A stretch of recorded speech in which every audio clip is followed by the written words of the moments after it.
చాలామంది patients white discharge చాలా ఎక్సెస్గా అవుతుందని చెప్పి తీసుకొస్తూ ఉంటారు. టీనేజ్ గర్ల్స్ని తీసుకొస్తారు, మామూలు వాళ్ళని కూడా వస్తూ ఉంటారు. మ్యారేజ్ అయినా కూడా, డెలివరీస్ అయినా కూడా చాలామంది వస్తూ ఉంటారు. ఒక్కొక్కరికి వైట్ డిశ్చార్జ్ టీనేజ్లో కొంత ఎక్సెస్ అవ్వటం కొంత కామనే, హార్మోనల్ దీని మూలన కానీ అదర్వైజ్ సమ్ ఏదన్నా.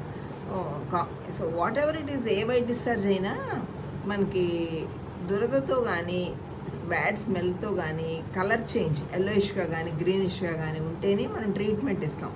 అదర్వైజ్ ఎక్సెసివ్ వైట్ డిశ్చార్జ్ వలన జస్ట్ క్లెన్లీనెస్ ఒకటి మెయింటైన్ చేసుకుని, ఇంకా కావాలంటే లాక్టోబాసిల్లస్ వేసుకోవచ్చేమో, అంతకంటే నాకేమీ అవసరం లేదనిపిస్తుంది. ఈవెన్ మ్యారేజ్ అయిన వాళ్ళకి, డెలివరీ అయిన వాళ్ళకి ఏంటంటే ఆఫ్టర్ నార్మల్ డెలివరీస్ ఒక్కోసారి ఎండో సర్వైకల్ గ్లాండ్స్ ఎక్స్పోజ్ అవ్వటం వల్ల వైట్ డిశ్చార్జ్ కొంచెం ఎక్సెస్గా అవుతూ ఉంటుంది.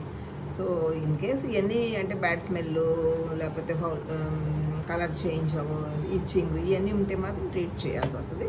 అదర్వైజ్ ఏ ట్రీట్మెంట్ అవసరం లేదు. ఎక్సెస్ వైట్ డిశ్చార్జ్ అయినా కూడా జస్ట్ క్లెన్లీనెస్ ఒకటి మెయింటైన్ చేసుకుంటే సరిపోతుంది. Okay, thank you.